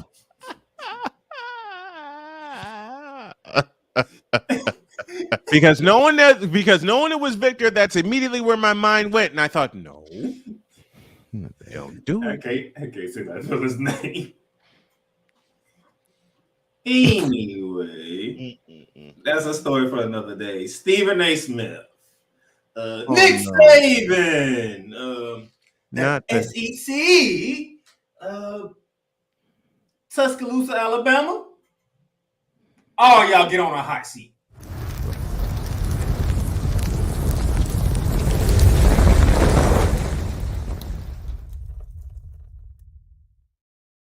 Burn them. Now, ladies and gentlemen, and Cole can back me up on this. After TCU forced overtime in the Big 12 championship game, I sent out the post saying by TCU forcing overtime, they had solidified their spot in the college football playoffs. Thus, we already knew Ohio State was getting in because what happened to USC on Friday night. But a lot of people want to chirp back at me. TCU ain't getting in. And me. Ohio State and Alabama's going to get in. I said, no, Alabama's not going to get in. I'm going to give you your top four teams. And, Cole, what was the top four that I put up there? Georgia, Michigan, TCU, Ohio State. And in that order. What did the playoff committee say on Sunday? Georgia, Michigan, TCU, and Ohio State. Ohio State University. In that order. I didn't see Alabama, did I? No, you did not. Nope. But you did see Nick Saban, though. Oh, we definitely saw Nick Saban. And Nick Saban trying to weasel his way into the playoff game. We were injured in our 2 losses, and we lost by on the last possession of both games and whatnot. And if you put us against any of the 4 teams, we'll be favored and all this other nonsense. Listen here. Playmaker, go ahead. Listen here. You are 10-2. Okay. What is Georgia's record? They are 12-0. 13-0. Oh, 13-0. What is Michigan's record? 13. Same. What is TCU's record? 12-1. What is Ohio State's record? 11-1. You're 10-2. Record-wise, you lost that battle. In other words, Playmaker is saying, Bitch, please. Second of all, key wins for you guys were 1 point against Texas back in September 10th. None. And when you beat a backup quarterback for most of that game, Sacred enough, Texas rebounded and they finished ranked 20th in the polls. You went to Arkansas, you beat them by 23. That was on October 1st when that was ranked 20th. Was they? I don't think they're ranked in the CLP playoff right now. Yeah. No, they're not. Okay. They're not right now. Then you came home, you played 24th ranked Mississippi State, and you beat them by 24 on October 22nd. They were ranked 22nd in the CLP poll as of right now. And then you went to Ole Miss and you beat them by 6 on November 12th. Is Ole Miss ranked? Yeah, they slid off the whole poll. Okay. So as a person who follows committee, that would be the key wins for you guys. Just 4 right there. Your key losses at Tennessee by 3. The game winning field goal that was on October 15th, game of the week. We all know this. They are still ranked in sixth, but I'll get to the other part of that later. And then you lost at LSU at Death Valley on November 5th by 1 point. They are ranked 17th in the CFP playoffs. So now, why is the reason Alabama couldn't get in when the committee loves Alabama? They'll do anything for Alabama. Let's see. Tennessee is what, 10-2. They lost by 14 to Georgia. But that's not the loss that messed them up. No, that's not the loss that messed them up. Let's go down to November 19th at South Carolina. You get beat by 25. Oh, and you took 2 losses in that game. Not only you get beat by 25, your Heisman Trophy winner quarterback had a season-ending injury. But that's not the part that doomed Alabama. You know what team that doomed Alabama? It's their own arch rivals themselves in the LSU Tigers. You know what the LSU Tigers record is? It is what, 8-4? 9-4. 9-4. They got beat by Florida State to begin the season by 1 point. Down in New Orleans, Louisiana, by the way. So basically a de facto home game. Let's see. You took another L to Tennessee, by the way, by 27. It was in Death Valley. A new game, which I call saying that there's no way in the world Tennessee is going to lose this game because it's a new game, not a primetime game. And they beat you by 27. Of course, you got destroyed by Georgia in the SEC championship game. Everybody saw that coming. Yeah, 50-30. But here's where Bama fans you should be mad at LSU for. You know Texas why? A&M. Texas A&M. November 26th, and they beat you by 15. You for real? They beat you by 15 points. When that L took place, that was the end of Alabama. Bitch, are you for real? Now you want to sit here and say the SEC is the best conference, and I have said it on this program many a time. But guess what? Not this year. Okay, outside of Georgia, what other team in the conference is really that good? Tennessee, no. I hate crickets. South Carolina? You know what that says? No, and South Carolina. My bad. But let me give a shout out to South Carolina hung 63 points. Not only South Carolina hung 63 points on Tennessee, they went to Clemson and said, you know what, we already won Tennessee season. Let's go ahead and ruin y'all season as well. Mm-hmm. Which they certainly did. They did. Y'all wanted to be a 10-2 team to be the first 2-loss team to be in the playoff when you had TCU, who was undefeated, only lost in overtime to Kansas State. A team that they beat, by the way, which is a top 10 victory because Kansas State's ranked 9th in the playoff in the CFP rankings, right? Mm-hmm. Which is a better win than any game that Alabama has. And then you want to try to fuck some Weezy away, and if you couldn't do that, which is part of the argument, because you know you can't get Ohio State out of there because Ohio State only lost to Michigan by 20. But and then Alabama recruited this name. Lavaris, I love you, brother, for this. I know Alabama went wrong when they recruited a kid named Kool-Aid McKinstry. And that's an actual name, folks. That's her name. Look here. Cool. Look here. Not look Snowman and Cole would tell you, I rep the SEC like no other. Mm-hmm. Yeah. But they also would tell you, because they know when it comes to my rounds, I tell her how it is. That's why we love you. Mm-hmm. And you notice when them CFP polls came out. Oh, did you see anybody come out to me then? Mm-hmm. It was quiet, wasn't it? Mm-hmm. Quite. Because I told you what was going to happen. Because unlike most people who just watch the game, I'll watch what the committee does. I'll look at past history of what they do. And I told you, one, TCU made it in overtime. That solidified their spot. Two, you weren't going to see a rematch between Ohio State and Michigan. Nope. And three, Alabama wasn't getting in, no matter how y'all think of the committee feels. Who gives a flying damn about I think I was right on all three accounts, won't you say? 3 for 3. Yep. And Kool-Aid is not a beast. Kool-Aid McKinstry sucks. So guess what? The world can rest easy because Alabama's not in the playoffs. Now you could be mad at Ohio State got in, but fault USC for that. Because remember when I did my other hot seat with all other conferences, what I told you, the other ones don't do their job. Quite simple, the Pac-12 didn't do their job. That's how Ohio State got back in. USC had one job, and they got the doors blown off of them by Utah. Wait, so USC was there was a power? Who told this lie? Love you for that. Thank you.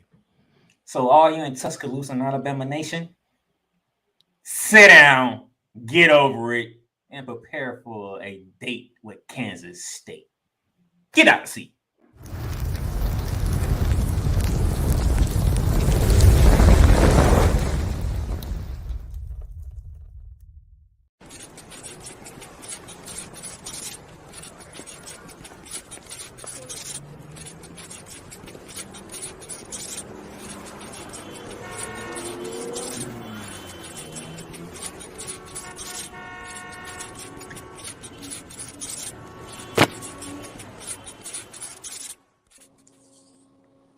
The Carolina Tar Heels suck. So do the Carolina Panthers. We're starting it like that. Oh, hell yeah. And Jay Spivey is here with us this morning. Happy belated birthday, Jay, and good morning. Thank you, sir. How are you? I love when you send me motivational stuff. To be honest, I just want to jump right into it. Here's what I mean. Mm-hmm. Jay and I have been close for 2.5 years now, and we are both familiar with a certain hater, certain business owner, wow, certain broadcaster wannabe, certain homer. That's the word I'm looking for. Wow. That loves defending his Carolina teams when a person like me who lived in Carolina tells it like it is. Like I said, I want to jump right into it. Please explain to me what's going on with the Tar Heels basketball team. They suck. What has happened? You brought everybody back from the national championship game, and this is what we getting. Let me see if I can touch Jay's points here. Okay. They can't rebound. They can't shoot worth a damn. And it's all hype and no substance. Am I right on any of those, Mr. Spivey? Well, I'm going to go to what a friend of mine told me yesterday, and he's right about this. You know, up until early to mid-February this past season, they were not very good. Right. Then they went on that run, Mm-hmm. and everybody said win, and they went to the championship, and then everybody was so excited because they beat Duke twice. Of course. Yep. And to me, and I got so much criticism for this. As did I. Beating Duke was not the be-all, end-all. It was beating Kansas. Yeah, because that was But the national there's so champion. many Carolina fans who were like, "No, we already won. We don't have to worry about the championship." Well, isn't that the ultimate goal? Well, So beating Duke in the semifinals was your national championship. You didn't care about beating Kansas. Well, I know, I gotta say this. You talking about you went to Cameron indoors in Coach K's final home game and you beat him there, and then you ultimately ended Coach K's career. So what? So there's more what to life exactly? than beating Duke. The Yes, it ultimate is. goal in It college is. basketball is to win the national championship. It should be. It's And they not should've beating won it. They Duke or had a- beating Krzyzewski. They had a 15-point lead. It does not matter. Winning is the ultimate goal. See, and Jay sent me that 2 nights before I went in for surgery. April 2nd, Jay sent me that very message that Carolina was so excited that they beat Duke in the national semifinal, but the goal is the national championship. And I know a lot of Carolina fans, friends and As do otherwise. As and do they I. all were like, "We don't need to worry about winning the championship. We already won." How No, you stupid is didn't that? win. You didn't win. Kansas won. It was Kansas all about Coach came K. back from double digits and beat you by double digits. Yeah. Oops. But for them, it was all about Coach K. It wasn't really about Duke. It was about That's Coach K. that's not the. That'd be like that. I know you're a Niners fan. That'd be like if Shanahan wanted to beat McVay and didn't care about anybody else. Exactly. Right. Exactamundo. The goal is to win championships. Okay. Well, and the other thing is, goals to win the championship. The other thing is, like I said, up until February, they weren't even good. I don't care whether they brought the same team back or not. If you brought the same team back that started last season and played 3 months without being any good, and trust me, I saw them play at Wake Forest and got the snot beat out of them. They got beat up at Wake Forest. And I was there in loved every person. minute of it. They got beat up by Virginia Tech yesterday. Mm-hmm. They got stomped by Virginia Tech. They're going to go from being ranked number 1 2 weeks ago to being out of the poll today. Mm-hmm.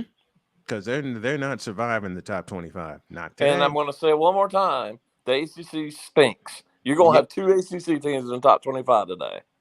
Mm-hmm. 2, Duke or Virginia. That's it. And Virginia should be ahead of all, and should be the first one named. Mm-hmm. The ACC is not any good. Speaking of which, what happened? When did the downfall of the football team happen? When did oh yeah, Notre Dame. So when did the downfall? So ACC fans can thank Notre Dame. So the ACC fans can thank Notre Dame for what transpired in the ACC.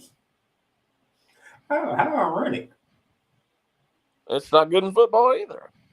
ACC has been horrible in football. And to repeat a point that Jay and I talked about 2 years ago, Notre Dame joined the ACC by proxy for the COVID season, and that's it. Well, you either join the conference or you go to the Big Ten. That's my thing. And they're not taking the Big Ten. They're not taking the Big Ten's money. I don't know why. John Swofford, the former commissioner, let them do whatever they want. He's been letting them do whatever they want ever since they came up with this stupid somewhat deal where you play 5 games a year against teams. That's not a I mean, you're appeasing them and not helping the conference at all. And let's face it, Notre Dame as constituted, is never going to win a national championship football again. Nope. Not a just not. chance. So other than TV, what is the point of having Notre Dame in the conference? There is no point. Well, no. Well, in terms of football exposure. Well, that's what I said. TV. That's it. Mm-hmm. But I mean, they got them in every other sport in the ACC. Well. Oh, I'm sorry. Let's face it. I'm sorry, Jay. I did not answer your question correctly. It is. Funny. Yeah. It's a hit. Don't give me that do goody good book. Okay, I'll stop. Well, I mean, just look at the conference as a whole. Outside of Clemson, who's any good? And Clemson's not even any good this year. So who's any good? They got the doors blown off of them. They got the doors blown off of them by Notre Dame and got upset by South Carolina. Right. And they changed quarterbacks in the ACC championship. Oh yeah, and that guy wants to transfer. Yeah, DJU. Who will pick him up? Oh, somebody will get him. But I mean, it's just I've been saying this for years. The ACC has not put enough emphasis on football, and look where they are. That their TV contract is horrible. Their ACC, the basketball.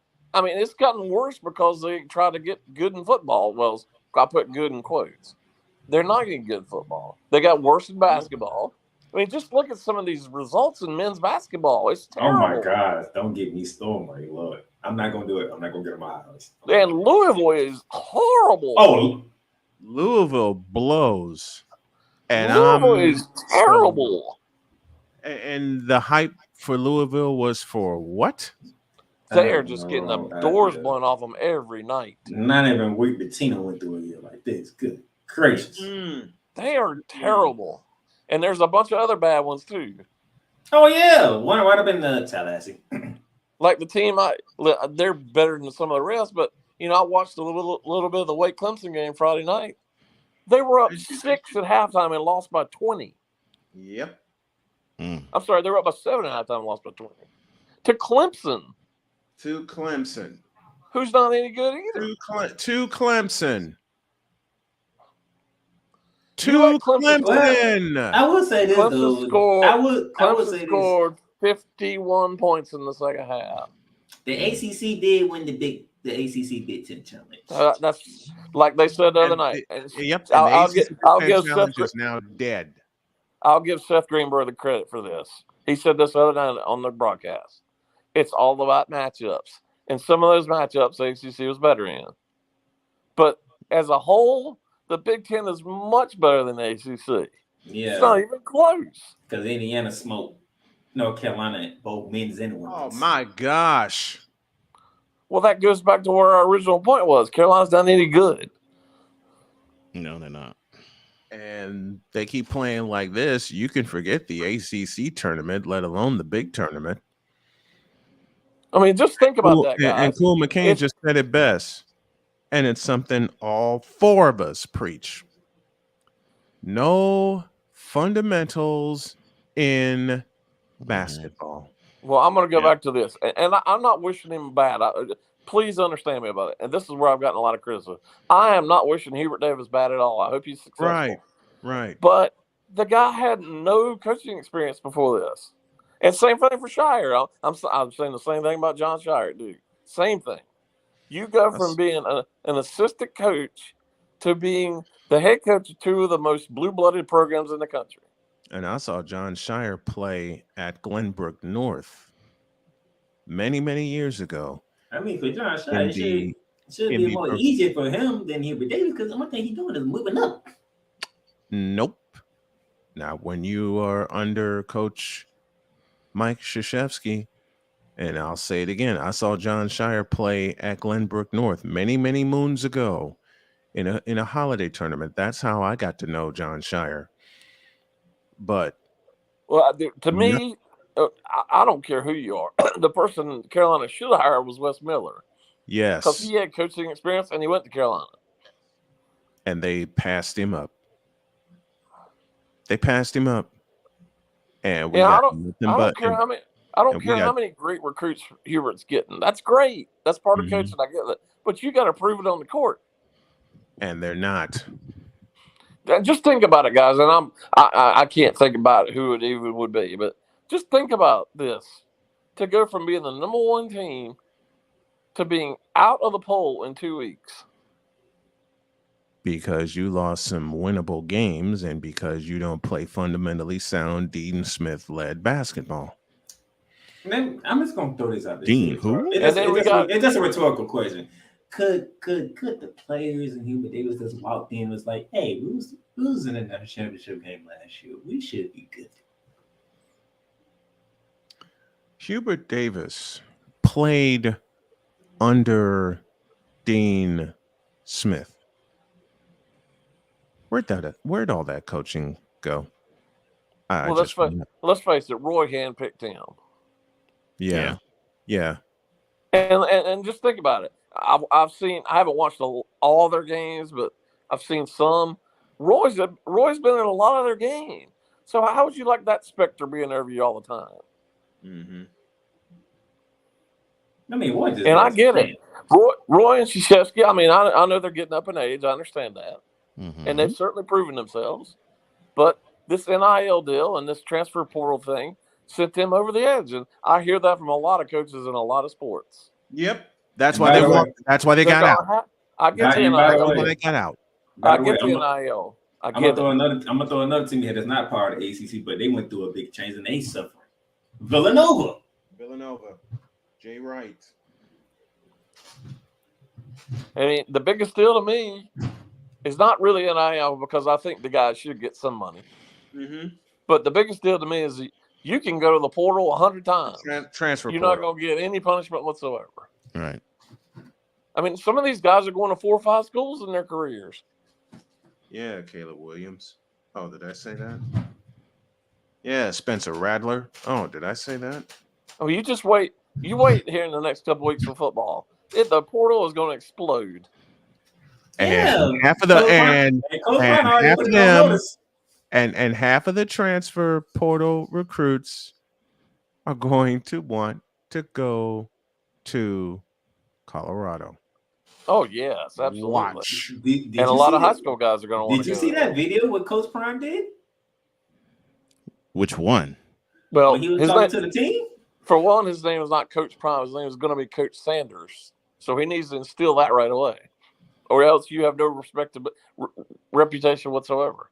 I mean, they put Coach Prime on the jersey. He's not Coach Prime. His name is Deion Sanders. They put Coach Prime on the wall in the football facility. If he wants to change his name, change his name. But his name is Deion Sanders. Mm-hmm.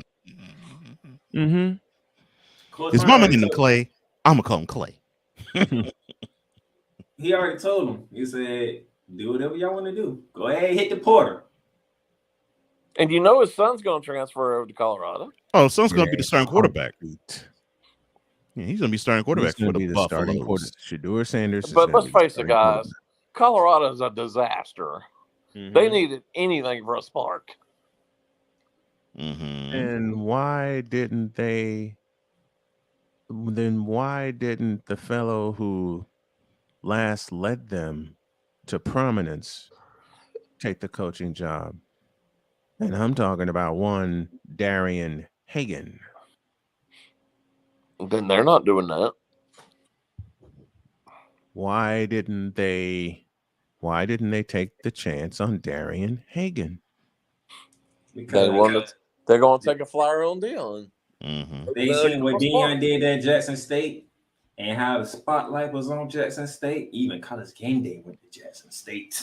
But why didn't they take the chance on a past hero of Colorado football? Why didn't they go? The guy who's been listen, guys, you've heard me talk about this. You've heard me talk about this in the NFL. If he really wanted a coaching job so bad, and you know how I feel about his being the quote unquote offensive coordinator, why didn't they go after Eric Bieniemy? Because Bieniemy has got some legal issues. He's got many legal issues, which nobody ever talks about. And let's face it, ever has the nerve to talk about except us. But Andy Reid is offensive coordinator for the Chiefs. Mm-hmm. I don't care what people say. He's not going anywhere.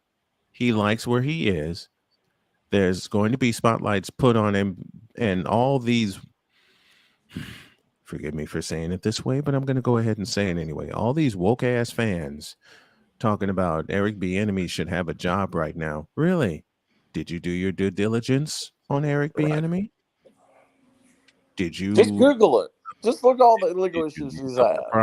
Did you? And look I'm up not saying don't give him a chance. That's not the issue. But he's had a lot of major legal issues. Mm-hmm. Just look at that.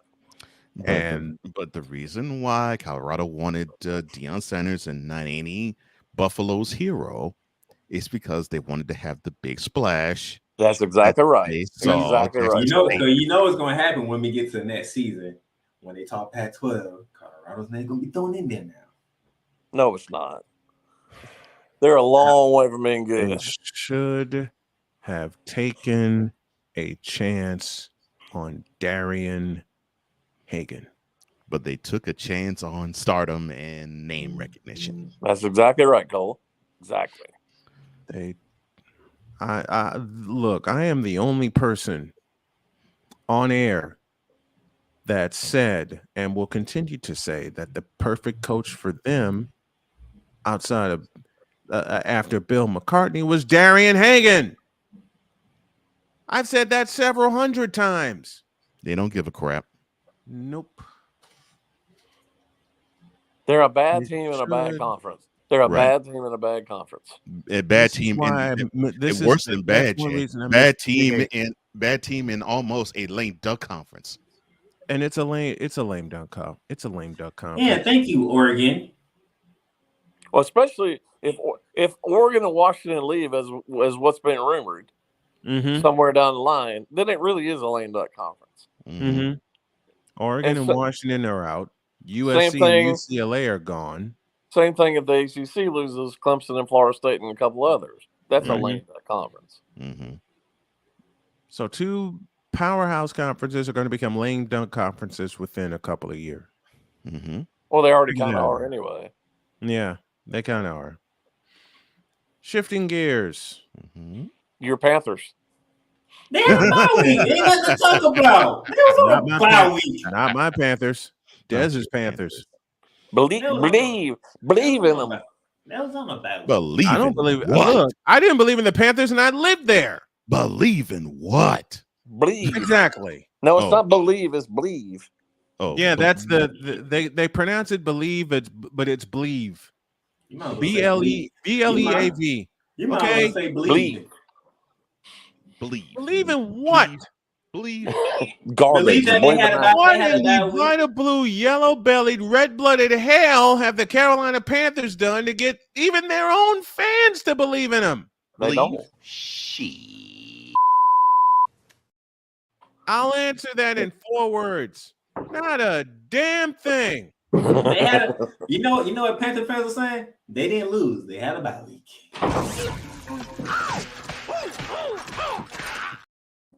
Perfect. I don't think there's many true Panthers fans, period.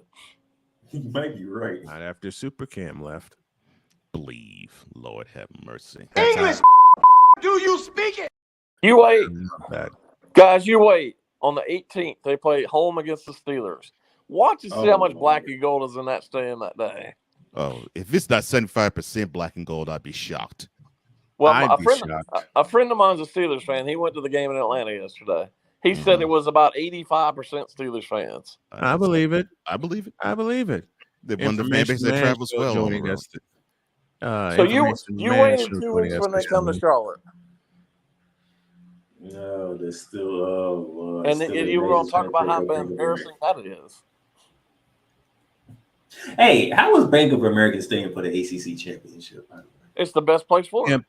It's the best place for it, but it was half empty. It was half empty. Carolina fans don't care about football. In Clemson, It was an afterthought. The game meant nothing. The game meant absolutely nothing. The first time Carolina's been in the ACC championship game since 2015 when they won the Coastal Division in overtime over Virginia Tech, and half the fans didn't show up then. Guys, just think. I know you all follow college football, college anything. Mm-hmm. How many teams do you know that follow the fan base follows just one sport? There are very few. Yeah, very few. But if you talk to Carolina fans, all they care about is basketball. I was going to say, we don't care about football. We don't care about tennis. We don't care about baseball. We don't care about anything but basketball. I was going to say the only Carolina fan base I baseball- can think of and is the- and the North Carolina Carolina basketball. baseball Listen, and the Carolina baseball team won their division. The Yeah. Carolina baseball team. Hey, they've had been a to hell of a College World season. Series 1,000,000 times. They don't care. And they don't care. Hold on. So you telling me they actually care about the Hornets? No, they don't care about the Hornets. They don't give a crap about the Hornets. He said basketball, horrible. so I had to horrible. break it down. So they care about college basketball. I lived in North Carolina, so did Brian, and I lived around the area where Charlotte is. They do not give two craps about the Hornets. They never did. They didn't give a crap about them when they were a new team. No, they don't care. All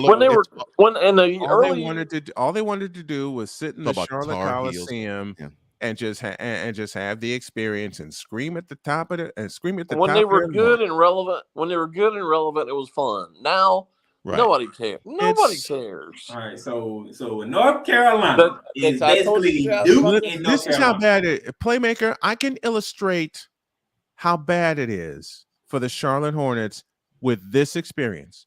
Bill Schoenig, a very dear friend of mine and the longtime voice of the San Antonio Spurs, invited me to be his statistician for their broadcast. Do you know there was only 12,000 people inside the Spectrum Center that night? I'm not surprised. All right, so 12,051. Listen, guys. Inside the Spectrum Center. I that brought this night, up with you guys a number of times. There are three pro teams in North Carolina. 2 in Charlotte, 1 in Raleigh. Yep. Right. The team with the best fan base is the Hurricanes. Hurricanes is in Raleigh. Yeah. Not even close. Hands down. Oh yes. I mean, they constantly sell out the PNC Center. They're loud as hell. And they're supportive of their team. These are supportive, knowledgeable fans of the Carolina Hurricanes. I've spoken to quite a few of them. They're not bandwagon fans. They come regardless. No. Okay, the state of North Carolina is a professional hockey team and college basketball. Not even college basketball. You can erase, as of last year, Playmaker, you can erase college basketball from that landscape. The only time college basketball plays any kind of significance in the state of North Carolina, and I'm mad that this won't happen, is when they play the Greensboro Coliseum in March. And you know why. Exactly. The ACC championship. I've been to the ACC tournament in Atlanta, Charlotte, Greensboro, and Washington. And it is by far. Listen, I know I live 30 minutes from Greensboro. I get that. It's best there. But it's by far the best in Greensboro. It's best in Greensboro. I've seen the ACC tournament live in one of its peak years, 1995. That's the year I was there. The first year I ever went. Saw it live at the Coliseum when there was not a seat to be had in the house. Nope. When the backcourt club had standing room only. Exactly. And the and all the auxiliaries where the players and the coaches went to do their press conferences were full. Yep. And that arena can hold 20,000, right? 23. 23. Yes. It's the largest arena in the ACC area. Largest arena in the ACC area. Not counting the carrier, whatever it's called now. Not the Carrier Dome anymore. But they won't play. They won't play the ACC tournament at the Carrier Dome. And they're most likely not going to be able. And they're not going to be able. From what I read, when it's in Atlanta, they're not going to play in the Dome. Nope. They're not going to play in Mercedes-Benz Stadium. They played the ACC tournament at the Coliseum, Greensboro Coliseum. It's been in Washington, as Jay said. It's been in the Georgia Dome. Mm-hmm. It's been in St. Petersburg.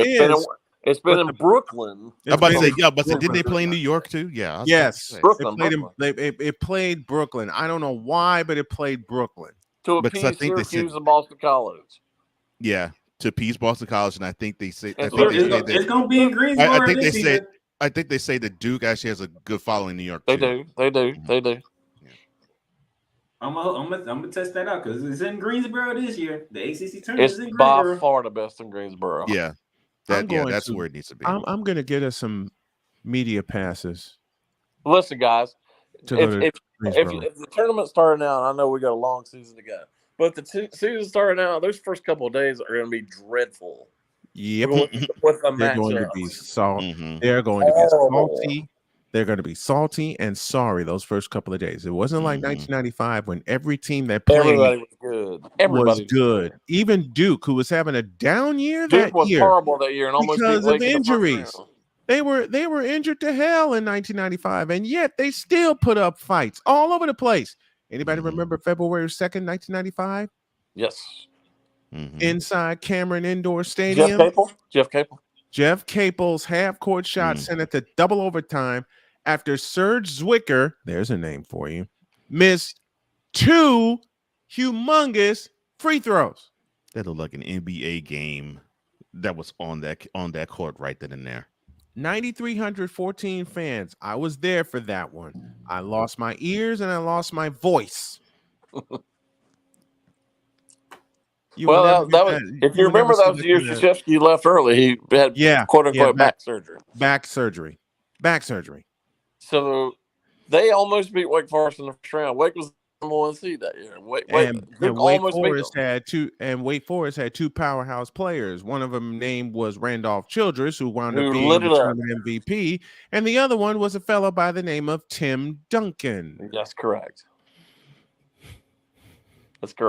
So to say the ACC has been down since 1995, something I've been preaching, that's an understatement. Wake played.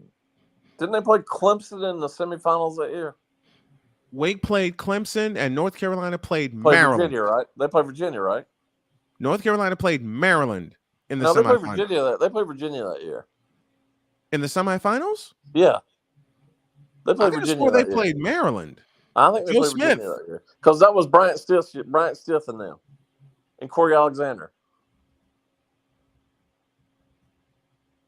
I'm pretty sure it was Virginia and Carolina that year.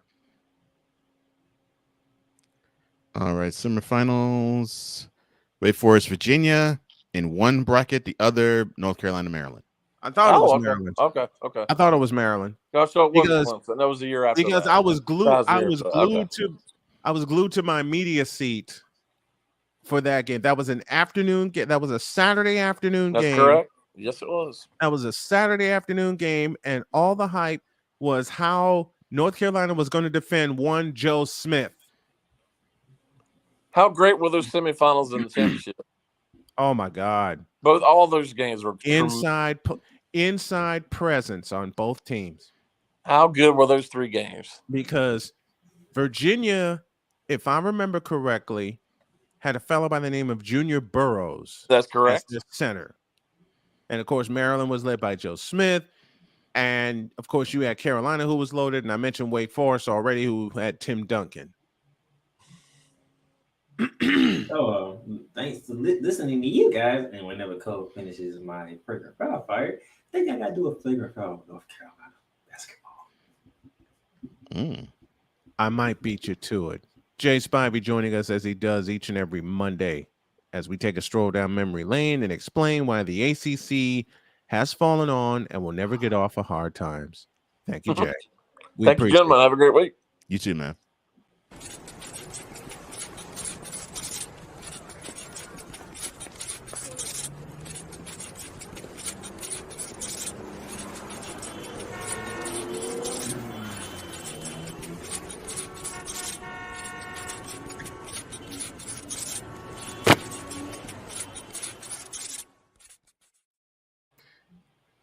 And as I said, Randolph Childress was the MVP of that 95 ACC. Respect to you, brother. Good Peace show. and respect to the Information Man Show, to Victor, to Lavaris, Cool McCain, and everybody that joined us this morning. Have a great day. God bless. Remember to make your next move your best move. And always remember, if your dreams don't scare you, then they are not big enough. Dream big, do bigger. And by the way, Greensboro, we're coming to you for the ACC tournament that week. I'll be damned if I don't pull that one off. We're out of here. See you tomorrow.